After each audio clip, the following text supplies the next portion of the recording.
শীত তো পড়ে গেছে, বাজারে অনেক ফুল গাছও এসে গেছে। ফুল গাছ কিনলে টব কেনা হয় না, টব কিনলে ফুল গাছ কেনা হয় না।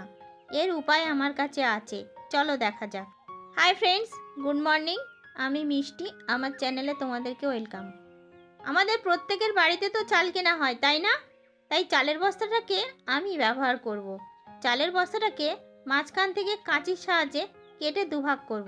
বস্তাটাকে কাঁচি দিয়ে আমি দুভাগ করেই ফেললাম। এবার নেব বাড়িতে পড়ে থাকা অনেক রাবার ব্যান্ড। বস্তার পেছনের দিকটা, যে দিকটা সেলাই করা আছে, এটাকে আমি ভালো করে শাড়ির কোঁচের মতো কোঁচ দিয়ে আমি এটাকে এক জায়গায় করব। তারপরে আমি এটাকে রাবার ব্যান্ডের সাহায্যে ভালো করে আমি আটকে দেবো। একটা রাবার ব্যান্ড দিলে হবে না, বেশ অনেকগুলো রাবার ব্যান্ড দেবো। কি দেখতে ভালো লাগছে না, তাই না? চলো, এরও দেশি জুগাড় আছে। চলো একে একটু সুন্দর করা যাক। তাই এটাকে সুন্দর করার জন্যে আমি উল্টে দিলাম। দেখো, উল্টে দিয়েছি, আর ঝুঁটির মতো অংশটা ভেতরে চলে গেছে আর বাইরে সাদা। এবার কাঁচি দিয়ে এর ড্রেন পথ করে নেব কেটে কেটে। বেশ অনেকগুলো ছিদ্র করে দিয়েছি।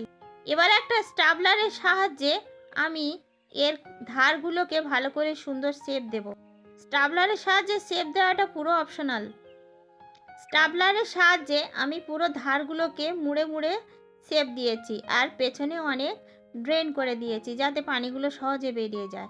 তো আজকে ছিল আমার এই আজকের গ্রো ব্যাগের পদ্ধতি, যেটা ঘরে থাকা চালের বস্তা দিয়ে খুব সহজে করা যায়। যদি তোমাদের ভালো লাগে তোমরা এইভাবে করতে পারো, আর যদি বেশি ভালো লাগে লাইক করে দিও, সাবস্ক্রাইব করে দিও, আর আমার পাশে থেকো।